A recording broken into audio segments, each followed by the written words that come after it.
जय हिंद एवरीवन, स्वागत है आप सभी का dreamers academy NDA YouTube channel पर। जिस वीडियो का आपको बहुत बेसब्री से इंतजार था, आज वो वीडियो आपके सामने आ चुकी है।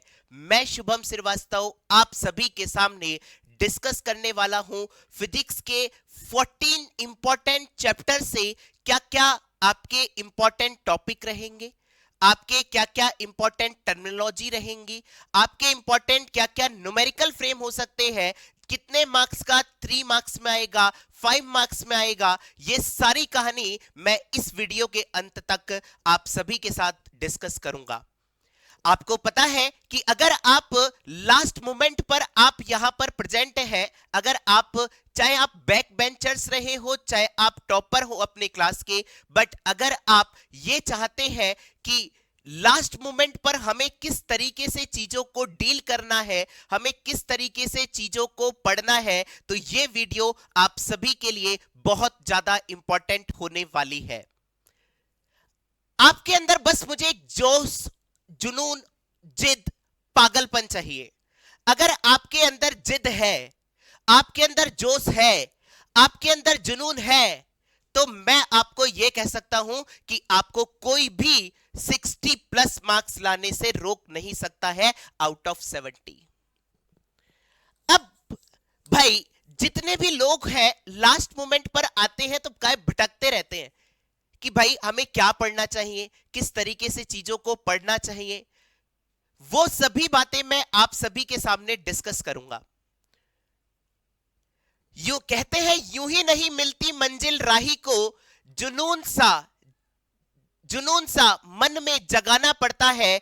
पूछा चिड़िया से कैसे बनता है घोंसला, पूछा चिड़िया से कैसे बनता है घोंसला, बोली तिनका तिनका उठाना पड़ता है। तो आप सभी के साथ मैं इन सभी चैप्टरों का जो बिल्कुल इंपॉर्टेंट टर्मिनोलॉजी होंगी, 4 मार्च 2024 को फिजिक्स का जो सीबीएसई बोर्ड का पेपर होगा, आप वहां पर आकर मिला सकते हैं कि आपको वहां पर 50 प्लस मार्क्स के जितनी भी मैं इंपॉर्टेंट टर्मिनोलॉजी सारी चीजें बताऊंगा, आपको वहां से देखने को मिलेंगी।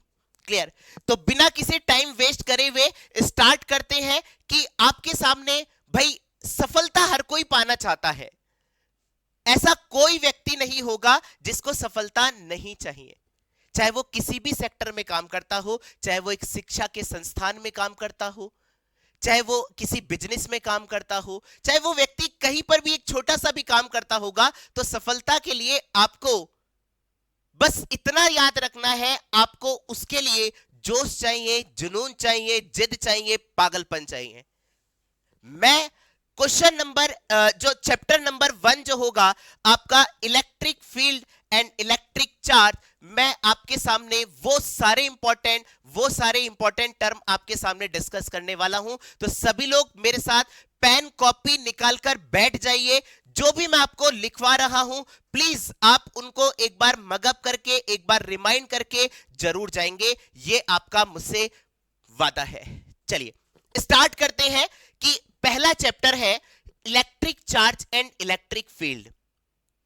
इसमें आपके 2 मार्क्स के रिगार्डिंग अगर मैं बात करता हूं क्या क्या चीजें आपको देखने को मिलेंगी। सबसे पहली जो आपको पता होना चाहिए, Q बराबर N इंटू E पर आपको न्यूमेरिकल फ्रेम हो सकता है, यहां से बिल्कुल होगा मेरे प्यारे। Q अगर पॉजिटिव होगा तो क्या इफेक्ट होता है, Q अगर निगेटिव होता है तो क्या इफेक्ट होता है। आपके सामने आपने पढ़ा होगा कुलाम्स लॉ के regarding 1/4 pi epsilon not Q1 Q2 upon R square. यहां से भी आपको 2 मार्क्स में न्यूमेरिकल या आपको ऑब्जेक्टिव क्वेश्चन देखने को मिलेगा। नेक्स्ट पॉइंट की बात करेंगे तो आपके सामने एक और टर्मिनोलॉजी आती है, that one is known as electric field lines.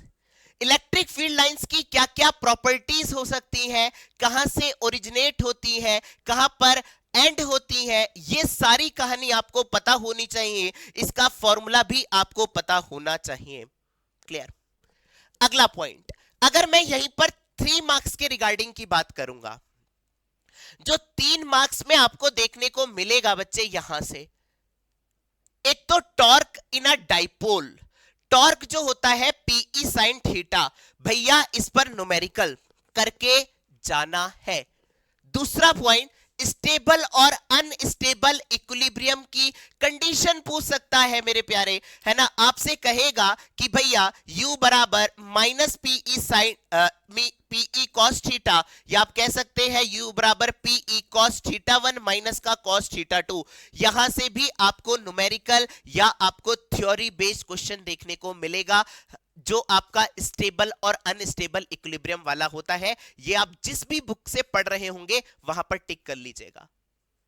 अगला पॉइंट आपके सामने, अगला जो आपसे पूछा जाता है इस चैप्टर का सबसे most important part, that one is known as derivation. मैंने आपको कहा कि जो आपके इलेक्ट्रिक फील्ड लाइंस निकाली जाती हैं, इलेक्ट्रिक फील्ड के मैग्नीट्यूड की जो वैल्यू निकाली जाती है, गॉस लॉ के एप्लीकेशंस का यूज करके हमारे सामने एक इनफाइनाइट चार्ज वायर की वजह से कितनी इलेक्ट्रिक फील्ड होती है, एक प्लेन शीट चार्ज की वजह से कितनी इलेक्ट्रिक फील्ड होती है, ये आपको दोनों डेरिवेशन बिल्कुल भी छोड़कर नहीं जाने हैं।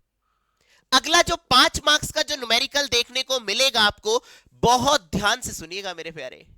5 मार्क्स का जो न्यूमेरिकल देखने को मिलेगा, आपसे कहेगा कि सर मेरे सामने ये कोई, हमारे सामने एक पैरेलल प्लेट कैपेसिटर है, उसके अंदर एक यूनिफॉर्म इलेक्ट्रिक फील्ड है, और आपसे कहा गया कि सर एक चार्ज पार्टिकल इसके अंदर एंटर करता है v वेलोसिटी से। तो आपको यह बताना है ये कितनी दूर जाकर स्ट्राइक करेगा और कितने टाइम बाद स्ट्राइक करेगा। यह क्वेश्चन आपको 5 मार्क्स में देखने को मिलना चाहिए। क्लियर? आते हैं बच्चे सेकंड चैप्टर की तरफ। इसका नाम है आपके सामने electric potential and capacitance. Electric potential और कैपेसिटेंस से आपको क्या पढ़ के जाना है, सभी लोग बहुत ध्यान से सुनेंगे मेरे प्यारे। इलेक्ट्रिक पोटेंशियल की बात करूंगा तो सबसे पहला फॉर्मूला है Q बराबर CV। हमें भाई एक ही फॉर्मूला याद है इस चैप्टर का, Q बराबर CV। दूसरा जो आपको फॉर्मूला आपको रिमाइंडर रखना है, V बराबर W अपॉन Q। भैया यहां से न्यूमेरिकल देखने को मिलेगा, स्क्रीनशॉट लो। यहां पर आप लोग मुझे कमेंट सेक्शन में बताएंगे 4 मार्च 2024 को। इसके बाद आपने जो इस चैप्टर के रिगार्डिंग अगर हम बात करेंगे, आपसे क्या देखने को मिलेगा, भैया आपसे पूछेगा कि 1 फैराड की डेफिनेशन क्या होती है, 1 फैराड की डेफिनेशन क्या होती है, यह देखने को मिलेगा, 2 मार्क्स में देखने को मिलेगा। अगला अगर मैं बात करूंगा कैपेसिटेंस का यूनिट क्या होगा, कैपेसिटेंस का डायमेंशंस क्या होगा, ये आपको बेसिक चीजें जो होनी चाहिए वो आपको रिकॉल कर कर बार बार जानी है। आपको माइंड पर ये चीजें हमेशा रखी होनी चाहिए। तीसरा, यहीं पर अगर मैं 3 मार्क्स की बात करता हूं इलेक्ट्रिक पोटेंशियल एंड कैपेसिटेंस से, 3 मार्क्स के रिगार्डिंग आपको एक तो पैरेलल प्लेट कैपेसिटर का डेरिवेशन जो आपके लिए बहुत इंपॉर्टेंट है ना। जब हम डाइलेक्ट्रिक स्लैब प्लेस करते हैं तब भी C बराबर epsilon not A upon D minus T plus T upon K। एक तो ये वाला डेरिवेशन बहुत इंपॉर्टेंट है, बिल्कुल करके जाना है। और जो आपके सामने प्लेट जब हमारे सामने इसके बीच में एयर होगा तो कितना कैपेसिटेंस होगा, ये करके जाना है। क्लियर है? और आपको electric potential due to a point charge एक डिस्टेंस पर कितना होता है, एक ये पार्ट और कर जाइएगा बच्चे, ये आपका 3 मार्क्स के लिए हो गया। क्लियर है? यहीं पर आगे अगर हम बात करेंगे 5 मार्क्स के लिए इस चैप्टर की, 5 मार्क्स में आपको क्या करना है, 5 मार्क्स में इस चैप्टर में देखने को मिलेंगे आपके grouping of capacitor. Grouping of capacitor देखने को मिलेगा, आपसे कहेगा, कुछ भी पूछ सकता है कि भैया इस वाले ऊपर वाले पोटेंशियल पर वोल्ट कितना होगा, कैपेसिटर पर इसका कैपेसिटेंस कितना होगा। इसके अंदर अगर मैं क्या करता हूं, एक डाइलेक्ट्रिक कांस्टेंट हिट कर देता हूं, इंसर्ट कर देता हूं, तो नया कैपेसिटेंस कितना हो जाएगा। डायरेक्ट डिक्टो क्वेश्चन देखने को मिलेगा मेरे प्यारे। मैंने भी कई चीजें पढ़ी है, कई चैप्टर, सैंपल पेपर, कई यूट्यूब की वीडियो भी एनालिसिस करी है। उसके बाद मैं आपके सामने खड़े होकर ये कहने लायक हुआ हूं कि भाई ये चीजें आपके लिए बहुत इंपॉर्टेंट है। अगला, अगर आप देखेंगे तीसरा जो पॉइंट होगा इसमें 5 मार्क्स के अलावा अगला जो चैप्टर आएगा इसका नाम है आपके सामने करंट इलेक्ट्रिसिटी। करंट इलेक्ट्रिसिटी से आपको जो देखने को मिलेगा, सुनिएगा जरा ध्यान से, 2 मार्क्स में आपको क्या देखने को मिलेगा। एक तो करंट डेंसिटी, लिख लीजिएगा मेरे साथ साथ नोट डाउन करते हुए चलेंगे, करंट डेंसिटी, ठीक है भैया। दूसरा पॉइंट आपको यहां से जो याद रखना है वो आपकी जो टर्मिनोलॉजी है that is known as resistivity, conductivity. ये आपको इसका यूनिट पता होना चाहिए, है ना। इसके क्या क्या मतलब किसके इंपॉर्टेंट फैक्टर्स क्या क्या होते हैं, फैक्टर अफेक्टिंग रेजिस्टिविटी पता होनी चाहिए। ये सारी कहानी आपको पता होनी चाहिए रिगार्डिंग टू 2 मार्क्स इस करंट इलेक्ट्रिसिटी के बारे में। थर्ड पॉइंट की बात करूंगा तो यहां पर 3 मार्क्स का जो 3 मार्क्स में जो देखने को मिलेंगे, 3 मार्क्स में आपको जो यहां से देखने को मिलेगा, एक तो भैया I बराबर NeAVD, एक ये इंपॉर्टेंट टर्म हो गया, इंपॉर्टेंट एक्सप्रेशन हो गया, आपको पता होना चाहिए इसमें ईच टर्म क्या क्या डिफाइन करता है, आपको बिल्कुल अच्छे से पता होना चाहिए। दूसरी बात, यहां से जो इंपॉर्टेंट टर्म है V बराबर E माइनस IR, इससे भी आपको ये एक्सप्रेशन कैसे आया है ना, टर्मिनल वोल्टेज क्या है, ईएमएफ क्या है, इंटरनल रेजिस्टेंस क्या है, फैक्टर अफेक्टिंग इंटरनल रेजिस्टेंस क्या है, ये सारी कहानी आपको पता होनी चाहिए। ये 3 मार्क्स के रिगार्डिंग हो गए। अगला अगर मैं बात करूंगा भैया, अच्छा एक पॉइंट जरूर सुनिएगा 5 मार्क्स के लिए, आपको ये ध्यान रखना है बच्चे, है ना। करंट इलेक्ट्रिसिटी से आप सभी को पता है रेजिस्टेंस का कॉम्बिनेशन हट चुका है, बट आपके अंदर फिर भी कॉमन अंडरस्टैंडिंग होनी चाहिए कि भैया ये हमारे सामने सीरीज कॉम्बिनेशन है, ये हमारे सामने पैरेलल कॉम्बिनेशन है, इस पर वोल्टेज कितना ड्रॉप होगा, ये सारी कहानी उसका जस्ट अपोजिट करना है। आपको कैपेसिटर के बारे में काफी चीजें पता चल जाएंगी। 5 मार्क्स के रिगार्डिंग अगर हम बात करते हैं करंट इलेक्ट्रिसिटी में, यहां से देखने को मिलेगा एक अच्छा सा सर्किट देखने को मिलेगा आपको, कैसा भी मिल सकता है, एक अच्छा सा सर्किट देखने को मिलेगा और आपसे कहेगा कि भैया यहां पर केवीएल लॉ का यूज करके, किरचॉफ वोल्टेज लॉ का यूज करके लूप नंबर 1 में या लूप नंबर 2 में, जिसमें भी कहेगा या इस रेजिस्टेंस के अलोंग कितनी करंट डेवलप्ड होगी या कितनी करंट फ्लो करेगी, ये आपको बताना होगा। क्लियर? आइए अगले चैप्टर की तरफ पढ़ते हैं, मूविंग चार्ज एंड मैग्नेटिज्म। जब भी हम मूविंग चार्ज एंड मैग्नेटिज्म की बात करेंगे तो यहां से 2 मार्क्स के रिगार्डिंग सभी लोग बहुत ध्यान से सुनेंगे बच्चे। एक तो आपको यह पता होना चाहिए कि जब कोई चार्ज पार्टिकल मैग्नेटिक फील्ड के अंदर प्रवेश करता है, ठीक है भाई, तो इस पर कितना फोर्स लगता है, इस पर हमारे सामने रेडियस क्या होगी जब ये चार्ज मैग्नेटिक फील्ड के अंदर प्रवेश करेगा, इसका टाइम पीरियड क्या होगा, एक ये जो इनका रेशियो भी पूछ सकता है, 2 चार्ज पार्टिकल एंटर करा देगा, एक प्रोटॉन कह देगा एक न्यूट्रॉन कह देगा, बताइए इनका रेडियस का रेशियो क्या होगा। यूनिफॉर्म मैग्नेटिक फील्ड के अंदर एंटर कराते हैं। क्लियर? तीसरा पॉइंट यहां पर थर्ड मार्क्स के रिगार्डिंग बात करेंगे, तो थर्ड मार्क्स के रिगार्डिंग यहां पर सभी लोग ध्यान से सुनेंगे। 3 मार्क्स में आपको क्या देखने को मिलेगा, 3 मार्क्स में आपको जो देखने को मिलेगा बच्चे, एक तो यहां से बहुत इंपॉर्टेंट 2 पैरेलल वायर्स होंगे, इनके बीच में फोर्स पर यूनिट लेंथ कितना लगता है, एक तो ये कर लीजिएगा बिल्कुल। दूसरा पॉइंट, यहीं से 1 एम्पियर की करंट की डेफिनेशंस क्या होती है, ये क्वेश्चन भी देखने को मिल सकता है, 1 एम्पियर करंट की डेफिनेशन। क्लियर है भैया?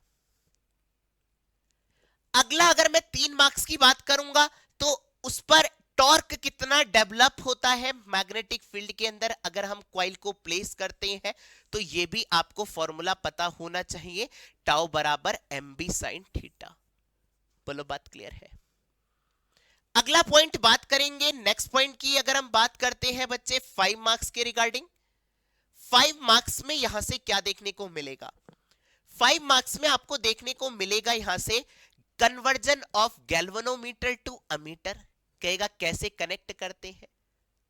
दूसरा पॉइंट आपसे ये कहेगा कि भैया आपको एक क्या दे देगा, एक इस तरीके से डायग्राम बनाकर दे देगा, ये स्टेटमेंट में क्वेश्चन दे देगा, आपसे कहेगा कि 5 मार्क्स में ये कहेगा कि बताइए इस गैल्वेनोमीटर की सेंसिटिविटी कितनी है, करंट सेंसिटिविटी कितनी है, वोल्टेज सेंसिटिविटी कितनी है, कितना संट रेजिस्टेंस लगाऊं, पैरेलल कॉम्बिनेशन में लगाऊं, सीरीज कॉम्बिनेशन में लगाऊं, किस तरीके से लगाऊं।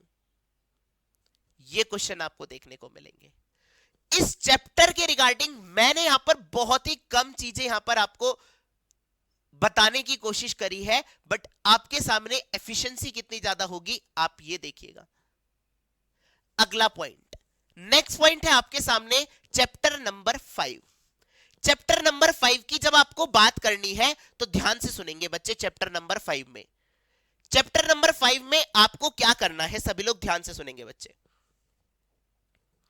चैप्टर नंबर 5 में आपको सबसे पहले यह पता होना चाहिए डायामैग्नेटिक सब्सटेंस कौन से होते हैं, पैरामैग्नेटिक सब्सटेंस कौन से होते हैं, फेरोमैग्नेटिक सब्सटेंस कौन से होते हैं। ऑब्जेक्टिव क्वेश्चन फ्रेम करेगा, यहां से आपसे कहेगा कि बताइए इसमें कौन सा सब्सटेंस फेरोमैग्नेटिक सब्सटेंस नहीं है, इनकी प्रॉपर्टीज के बारे में पढ़ना होगा, कौन वीकली मैग्नेटाइज होता है, कौन स्ट्रांगली मैग्नेटाइज होता है, ये सारी कहानी आपको बिल्कुल पता होनी चाहिए। दूसरा पॉइंट यहां से आपको जो देखने को मिलेंगे बच्चे, इंपॉर्टेंट टर्मिनोलॉजी।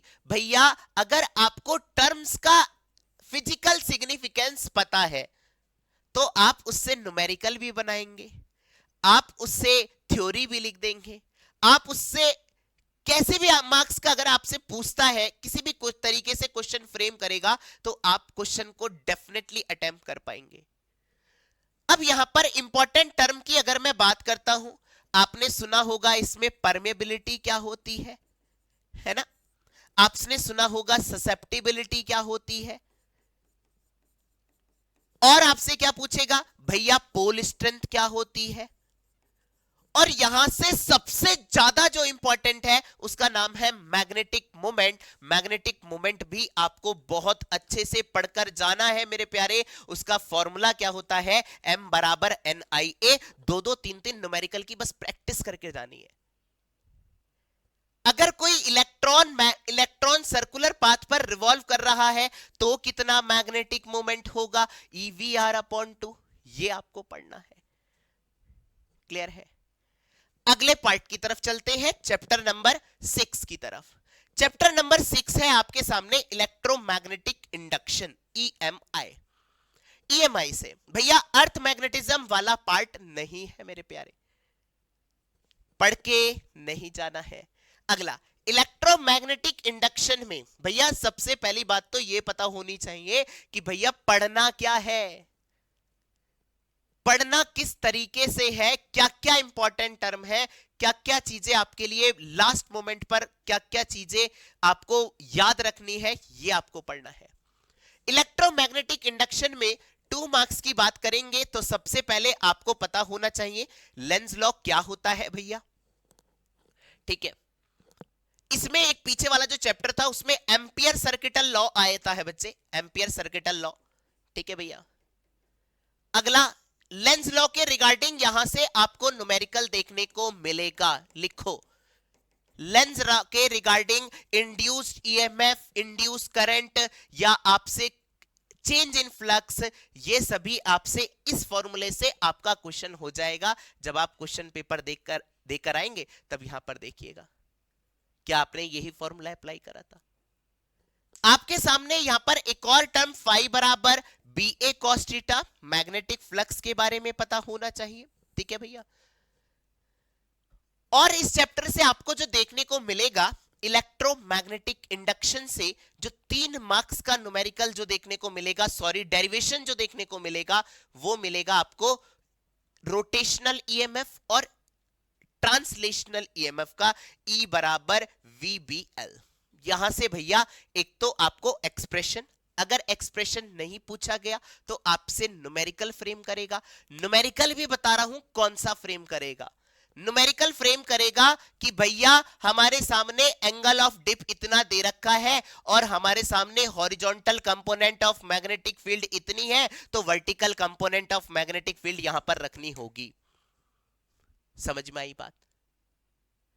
और आपके सामने जो एक और इंड्यूस ईएमएफ होगा half B omega L square, rotational EMF क्या होता है इसका एक्सप्रेशन आपको 2 से 3 न्यूमेरिकल की प्रैक्टिस इस फॉर्मूले पर कर कर जानी है। अगला पॉइंट, नेक्स्ट पॉइंट की बात करेंगे तो यहां से जो 5 मार्क्स के जो डेरिवेशंस बनते हैं या 5 मार्क्स के जो न्यूमेरिकल बनेंगे, 5 मार्क्स के रिगार्डिंग एक तो डेरिवेशन आता है कि आपके सामने 2 कॉन्सेंट्रिक कॉइल है तो इनका म्यूचुअल इंडक्टेंस क्या होगा, है ना। 2 सोलेनॉइड्स है, कोएक्सियल सोलेनॉइड, तो इनका म्यूचुअल इंडक्टेंस क्या होगा। भैया ये म्यूचुअल इंडक्टेंस और सेल्फ इंडक्टेंस दोनों इस चैप्टर के रिगार्डिंग बहुत इंपॉर्टेंट टर्मिनोलॉजी है। अगला अगर मैं बात करूंगा तो यहां से हो सकता है आपको आई और टी का ग्राफ दे दे और आपसे पूछे भैया इंड्यूस ईएमएफ कितना है, चेंज इन फ्लक्स कितना है, आप मुझे ये बता दीजिए, उसका रेजिस्टेंस कितना है। ये कहानी आपको देखने को मिलेगी। अगले चैप्टर की तरफ आते हैं, अल्टरनेटिंग करंट। अल्टरनेटिंग करंट का ध्यान से सुन लीजिए मेरे प्यारे, बहुत ध्यान से। अल्टरनेटिंग करंट में आपको जो देखने को मिलेगा 2 मार्क्स में लिखो आएगा, आपसे कहेगा भैया एक इक्वेशन दे देगा I बराबर आई नॉट साइन ओमेगा टी, या कोई भी वोल्टेज के टर्म में इक्वेशन दे देगा, आपसे कहेगा मुझे पीक वैल्यू ऑफ करंट बताओ, मुझे आरएमएस वैल्यू ऑफ करंट बताओ, मुझे इनकी एंगुलर वेलोसिटी बताओ, एंगुलर फ्रीक्वेंसी बताओ। ये क्वेश्चन आपको देखने को मिलेंगे भैया। क्लियर? एवरेज करंट के बारे में आपको बेसिक अंडरस्टैंडिंग होनी चाहिए। आरएमएस करंट का फॉर्मूला क्या होता है ये आपको पता होना चाहिए। पीक वैल्यू ऑफ करंट का फॉर्मूला क्या होता है ये वैल्यू आपको पता होनी चाहिए, आरएमएस। Clear everyone? ये हो गया भैया आपका अल्टरनेटिंग करंट का। अच्छा हाँ, एक चीज और आपसे लिखो आएगा, एक और पॉइंट कि भैया करंट और वोल्टेज के बीच में फेजर जो डायग्राम बनते हैं, फेजर डायग्राम, वहां से आपको ऑब्जेक्टिव क्वेश्चन देखने को मिलेगा। अब आप कहोगे सर पेपर लीक कर रहे हो क्या? भैया जब आप पेपर देकर आइएगा तभी हम आपको इस बात का आंसर देंगे। हमारे सामने जब प्योर रेजिस्टेंस होगा तो करंट लीड करेगी, वोल्टेज लीड करेगा, कौन लैग करेगा इन टर्म्स ऑफ इंडक्टर के रेस्पेक्ट में, इन टर्म ऑफ कैपेसिटर के रेस्पेक्ट में, ये क्वेश्चन आपको देखने को मिलेंगे बच्चे। एलसीआर सर्किट का लिख लो भैया, 3 मार्क्स या 5 मार्क्स में न्यूमेरिकल देखने को मिलेगा। अगर मिलेगा इस चैप्टर से तो यही देखने को मिलेगा। 3 मार्क्स और 5 मार्क्स में आपको एलसीआर सर्किट दे देगा। क्या देगा? एलसीआर सर्किट दे देगा। कहेगा बताओ भैया इसका कैपेसिटेंस कितना है, रेजोनेंट की कंडीशन देगा। रेजोनेंट कंडीशन जब आप बैठकर पेपर दे रहे होगे तब मेरे सामने साथ साथ मेरे फॉर्मूला याद करेंगे और ये वाला फॉर्मूला आप भी लगाएंगे और हम भी लगाएंगे। एक्सएल बराबर एल ओमेगा, एक्सी बराबर 1/ओमेगा सी। ये भी आपको देखने को मिलेंगे बच्चे।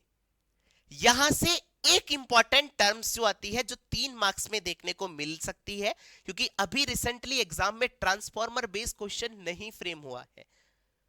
वैसे फ्रेम बहुत हुए हैं, आप अगर देखेंगे सीबीएसई में, रिसेंटली फ्रेम नहीं हुआ है, तो अपकमिंग चांसेस बहुत ज्यादा है। तो यहां पर आपके सामने ट्रांसफॉर्मर के रिगार्डिंग हमारे सामने step up transformer, step down transformer, आपको बिल्कुल कॉमन छोटी छोटी सी बातें बिल्कुल पता होनी चाहिए कि सर आइडियल ट्रांसफॉर्मर होगा तो हमारे सामने कैसे वोल्टेज निकाला जाएगा, सर अगर एफिशिएंसी दी जाएगी तो नंबर ऑफ टर्म्स कैसे निकालेंगे, ये आपको पता होना चाहिए। मैं पढ़ा नहीं रहा हूं आपको, मैं बता रहा हूं आपको क्या आएगा। अगला देखो, नेक्स्ट पॉइंट है आपके सामने इलेक्ट्रोमैग्नेटिक वेव। इलेक्ट्रोमैग्नेटिक वेव सभी लोग बहुत ध्यान से सुनेंगे। अगर हम इलेक्ट्रोमैग्नेटिक वेव की बात करेंगे तो भैया क्या आएगा सर, इसमें भी कई लोगों को तो बेसब्री से इंतजार होगा, बताओ ना सर जल्दी। तो सुनो, तो इलेक्ट्रोमैग्नेटिक वेव में आपसे सबसे पहला पॉइंट पूछेगा MRI UV X, आपको ये पता होना चाहिए XUV इन माई रेंज। तो आपको इन सारी वेव की प्रॉपर्टीज पता होनी चाहिए, इनके एप्लीकेशंस पता होनी चाहिए। ये आपको 2 मार्क्स में देखने को मिलेगा मेरे प्यारे। Clear? Objective question, objective question जो देखने को मिलेगा V बराबर E/B, आपसे सामने कहेगा इलेक्ट्रिक फील्ड इतनी है, बताओ वेलोसिटी कितनी होगी अगर आपके सामने मैग्नेटिक फील्ड इतनी दी गई है। या आपसे कहेगा भैया इलेक्ट्रिक फील्ड की डायरेक्शन ये है, मैग्नेटिक फील्ड की डायरेक्शन ये है, तो आप मुझे ये बताइए इलेक्ट्रोमैग्नेटिक वेव की डायरेक्शन क्या होगी। ये क्वेश्चन मिलेगा। और आपको इसमें क्या देखने को मिलेगा मेरे प्यारे, और बहुत छोटा सा चैप्टर है, कुछ भी नहीं कटा है इस चैप्टर से, यही चैप्टर है आपके सामने। यहां से करंट डेंसिटी, एक वर्ड जो है करंट डेंसिटी, या आप यहां पर जो निकालेंगे है ना कि एनर्जी डेंसिटी, जो यहां पर टर्म इस्तेमाल करेंगे, नॉट करंट डेंसिटी, यहां पर एनर्जी डेंसिटी इस्तेमाल करेंगे। इलेक्ट्रिक फील्ड के अंदर कितनी होगी और मैग्नेटिक फील्ड के अंदर कितनी होगी, ये आपको पता होना चाहिए। Half epsilon not E square B square by 2 mu naught 4 mu naught, ये पता होना चाहिए। अगला पॉइंट जो आपको देखने को मिलेगा यहां से, छोटी चीजें बड़ी काम की चीजें, डिस्प्लेसमेंट करंट और कंडक्शन करंट के बीच में क्या रिलेशन होता है, उसकी बेसिक टर्मिनोलॉजी आपको पता होनी चाहिए। बिल्कुल पढ़कर जाइएगा भैया। आगे बढ़ते हैं नेक्स्ट पॉइंट की तरफ। आगे आपके सामने भारी भरकम चैप्टर, रे ऑप्टिक्स और ऑप्टिकल इंस्ट्रूमेंट। भैया रे ऑप्टिक्स का सुन लो मेरे प्यारे, साथ साथ लिखते हुए जाइएगा। बिल्कुल भी जिसने भी नहीं लिखा वो अगर वीडियो देख रहा है या तो भैया लिखने में दिक्कत आ रही है तो स्क्रीनशॉट ले जाना। अगला है हमारे सामने रे ऑप्टिक्स के रिगार्डिंग जो आपको देखने को मिलेंगी चीजें। सबसे पहला पॉइंट मैं आपको यह बताऊंगा, ये आपने लेंस मेकर फॉर्मूला हो गया, ठीक है भैया। इसका डेरिवेशन आपके सामने, कॉम्बिनेशन ऑफ लेंस, इसका डेरिवेशन, इन दोनों में से एक डेरिवेशन देखने को मिलेगा। अगर नहीं मिला तो आपको इस पर न्यूमेरिकल देखने को मिलेगा। अब कहोगे सर आप तो बड़े चालाक बन रहे हो। भैया न्यूमेरिकल इसी से फ्रेम होंगे अगर डेरिवेशन देखने को नहीं मिलता है। वैसे पॉसिबिलिटी डेरिवेशन की ज्यादा है कि भैया आपके सामने लेंस मेकर फॉर्मूला की लिमिटेशंस क्या होती हैं, यह भी आपको पता होना चाहिए। भैया आपको यह भी पता होना चाहिए मिरर के रिगार्डिंग, कॉनकेव मिरर हो गया, आपके सामने कॉन्वेक्स मिरर हो गया। हमारे सामने जब मिरर फॉर्मूला अप्लाई करते हैं तो वहां पर हमारे सामने क्या क्या कार्टेशियन सिस्टम में क्या V कब पॉजिटिव लेना है, U कब निगेटिव लेना है, ये सारी कहानी आपको पता होनी चाहिए। अगला पॉइंट, नेक्स्ट पॉइंट जो यहां से आपको देखने को मिलेगा रे ऑप्टिक्स के अंदर, TIR वाला। TIR वाले में भैया आपसे कह देगा एक प्रिज्म दिया है, ये लो, आपसे कहेगा एक रेड वाली, एक ग्रीन वाली और एक ब्लू वाली, मैंने 3 किरणें आपतित कर दी, इसके ऊपर इंसिडेंट कर दी, बताओ कौन सी बाहर निकलेगी 5 नंबर में। कहना आसान लग रहा होगा बट आप जब करेंगे ना इसको तब चीजें आपको पता चलेगी, नहीं भाई दम है। आगे सुनिए, अगर मैं बात करूंगा इस चैप्टर के रिगार्डिंग, ठीक है भैया, पावर पावर पावर, यहीं से पावर P1 प्लस का P2, ये भी आप ध्यान रखिएगा। कब कॉम्बिनेशन लेंस, कब हमारे सामने क्या होगा, कन्वर्जिंग लेंस की तरह बिहेव करेगा, कब डाइवर्जिंग लेंस की तरह बिहेव करेगा। लेंस ऑफ द लिक्विड के अंदर, लिक्विड के अंदर लेंस को डिप करूंगा तो बताओ मुझे कितनी फोकल लेंथ होगी, ये करके दिखाओ। FL बराबर FA ANG minus 1 upon WNG minus 1, ये छाप जाना। अगला पॉइंट जो यहां से आपको देखने को मिलेगा बच्चे, मैं मिटा दे रहा हूं भैया इसको, लो मत लो स्क्रीनशॉट। अगला नेक्स्ट है आपके सामने ऑप्टिकल इंस्ट्रूमेंट। ऑप्टिकल इंस्ट्रूमेंट से एक तो हो गया आपके सामने माइक्रोस्कोप और एक हो गया आपके सामने टेलीस्कोप। भैया माइक्रोस्कोप का सिंपल माइक्रोस्कोप और कंपाउंड माइक्रोस्कोप, यहां से क्वेश्चन देखने को मिलेगा, अगर नहीं मिलेगा तो टेलीस्कोप का डेरिवेशन देखने को मिलेगा। टेलीस्कोप का डेरिवेशन जो देखने को मिलेगा, रिफ्रैक्टिंग टेलीस्कोप का देखने को मिलेगा। कब मैग्निफिकेशन किस तरीके से निकालते हैं, कब मैग्निफिकेशन d अपॉन एफ होगा, कब magnification 1 plus D upon F होगा, कब फोकल लेंथ क्या होगी, दोनों लेंस के बीच की लेंथ कितनी होगी, ऑब्जेक्टिव लेंस बड़ा रख के ऑब्जेक्टिव लेंस की फोकस दूरी बताओ, लेंथ बिटवीन दी लेंस बताओ, ऑब्जेक्टिव और आईपीस लेंस के बीच की दूरी बताओ। लिखो, छपेगा। ये रहा, स्क्रीनशॉट लेना इसका भी। यहां से आपको क्वेश्चन डेफिनेटली फ्रेम दिखेगा भाई, हिक्टो डिक्टो एकदम मस्त वाला, बिंदास। अगला पॉइंट नेक्स्ट है आपके सामने वेव ऑप्टिक्स। भैया वेव ऑप्टिक्स में सुन लो, बहुत ध्यान से सुन लो, कान खोल के सुन लो एकदम। कान में अगर रुई डाल रखी हो तो भी हटाओ उसको, कान अगर खराब है तो भी उसको भी सही करो। अब सुनो जरा ध्यान से।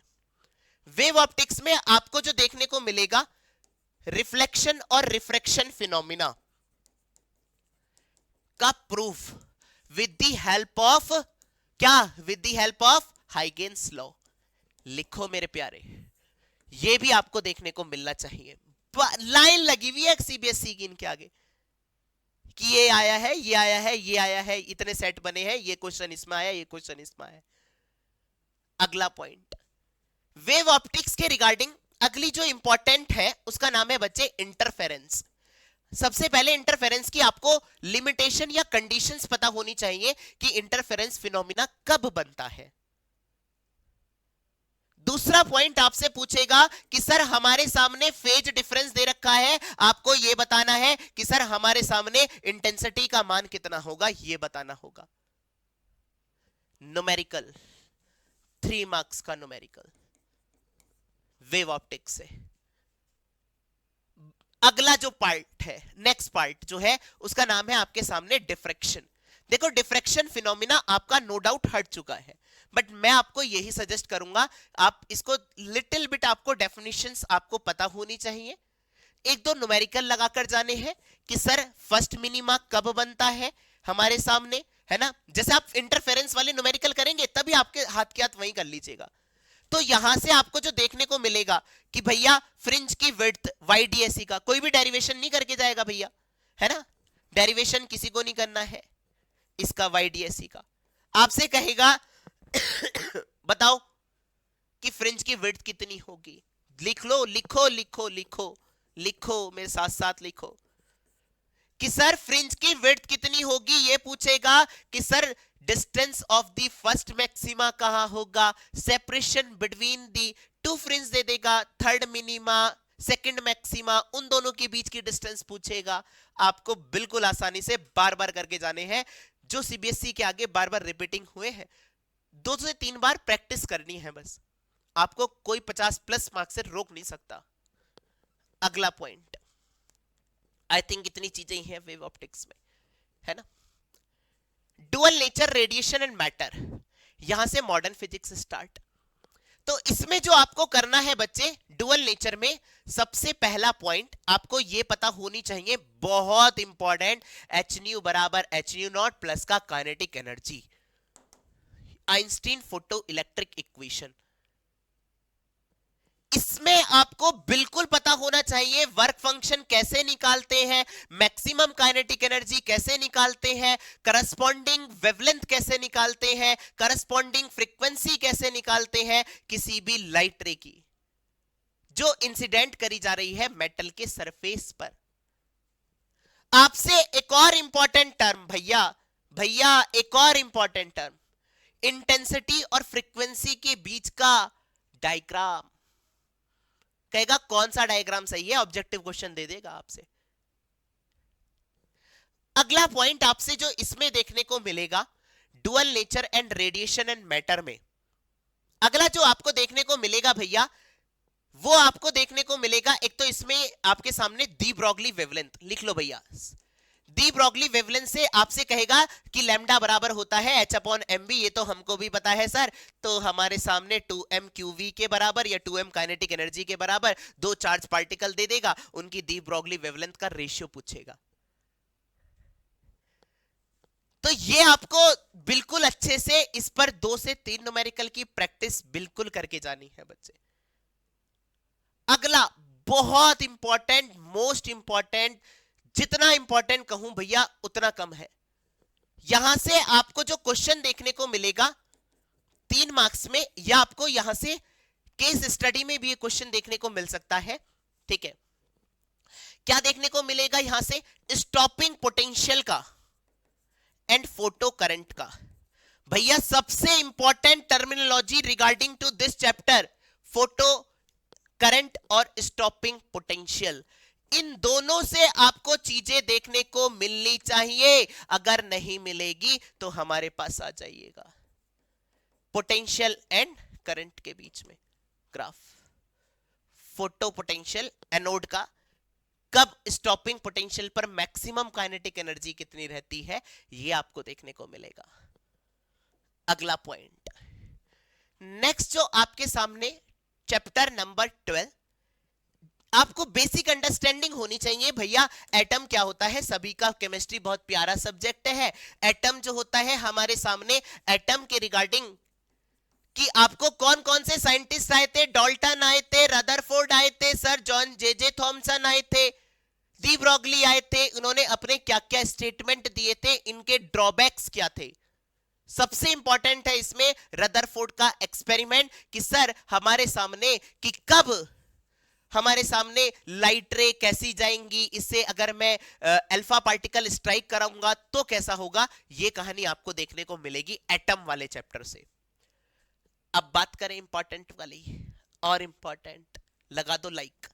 अगर मेरे सामने यहां पर जो एटम से आपसे पूछा जाएगा वो आपसे देखने को मिलेगा, लिखो मेरे प्यारे 1 अपॉन लैम्डा बराबर 1 upon n1 square minus 1 upon n2 square regarding to Rydberg constant. Constant की वैल्यू देगा आपको। Lyman series, Balmer series, Paschen, bracket, Pfund, बस लाइमन और बामर के ही न्यूमेरिकल करिएगा।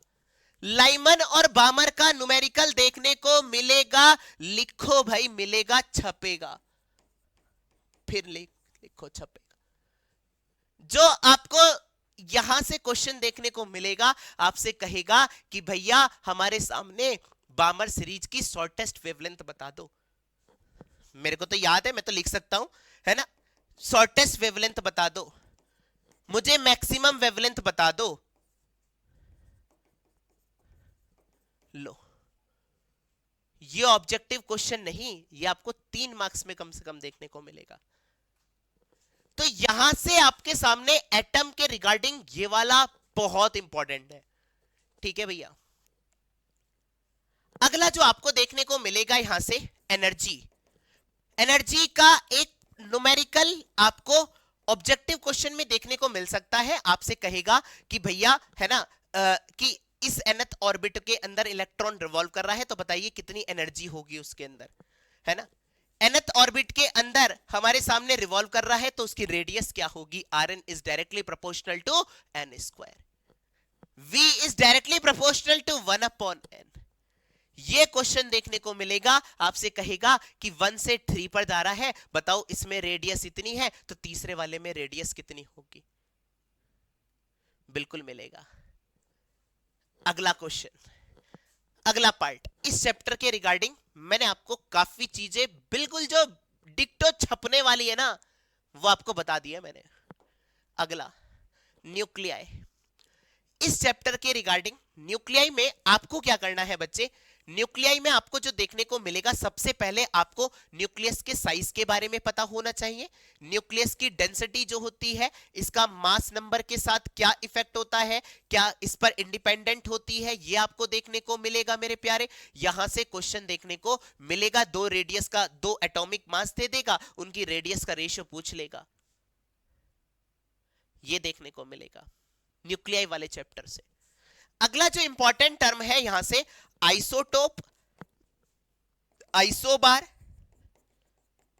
और आइसोटोन, ये भैया आपको देखने को मिलने चाहिए। यहां से छोटी छोटी चीजें जो आपको बेसिक अंडरस्टैंडिंग होनी चाहिए कि भैया आइसोटोप कब होते हैं, आइसोबार कब होता है, आइसोटोन कब होता है, ये आपको पता होना चाहिए। अगला पॉइंट न्यूक्लियाई के रिगार्डिंग अगला जो आपको देखने को मिलेगा बच्चे, यहां से एक तो मास डिफेक्ट का, लिखो मेरे साथ साथ बच्चे, मास डिफेक्ट का और न्यूक्लियर बाइंडिंग एनर्जी का न्यूमेरिकल लगाकर जाना है बच्चे। आपको 2 से 3 न्यूमेरिकल लगाकर जाने हैं बच्चे। इस पर 3-3 न्यूमेरिकल लगा लेना, बहुत है, इतने में तो उड़ा देंगे क्वेश्चन को। तो nuclear binding energy, mass defect का क्वेश्चन आप लगाएंगे तो डेफिनेटली आप वहां पर चीजों को डील कर पाएंगे।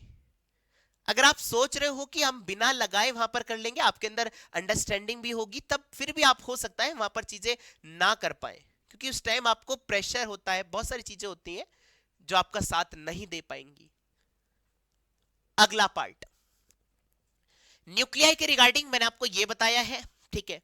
रेडियो एक्टिविटी इस चैप्टर में नहीं पढ़नी है, बिल्कुल भी नहीं पढ़ के जाना है। फिजन और फ्यूजन के बारे में आपको बेसिक अंडरस्टैंडिंग होनी चाहिए।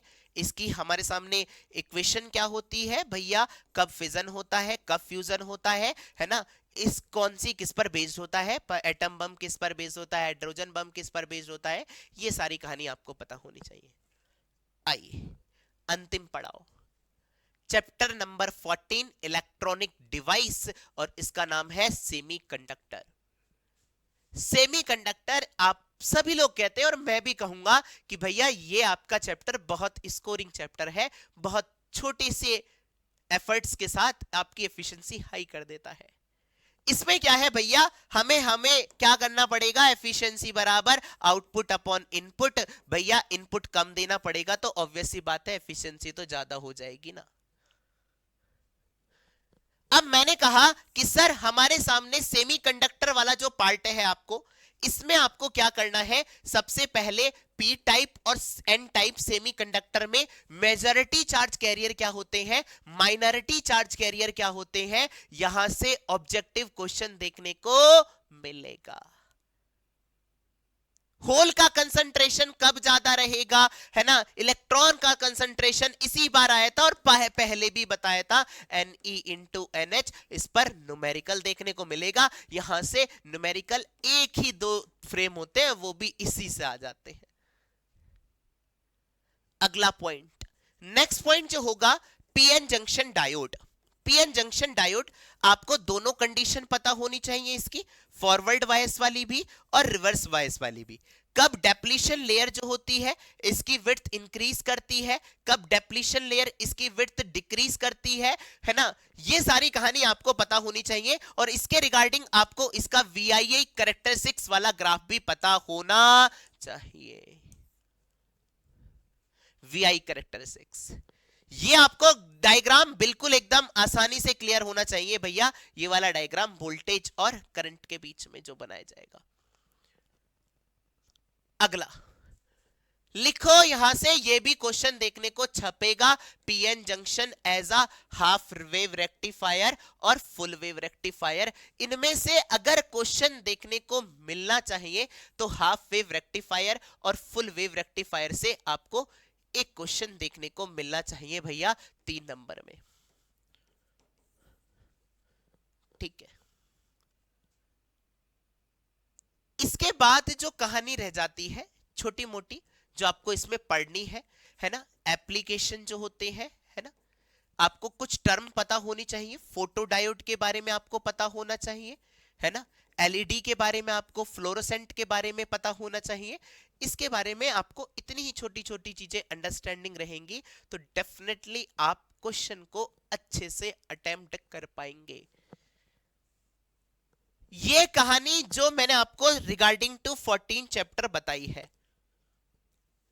तो आप मुझे ये बताएंगे कब, एग्जाम देने के बाद।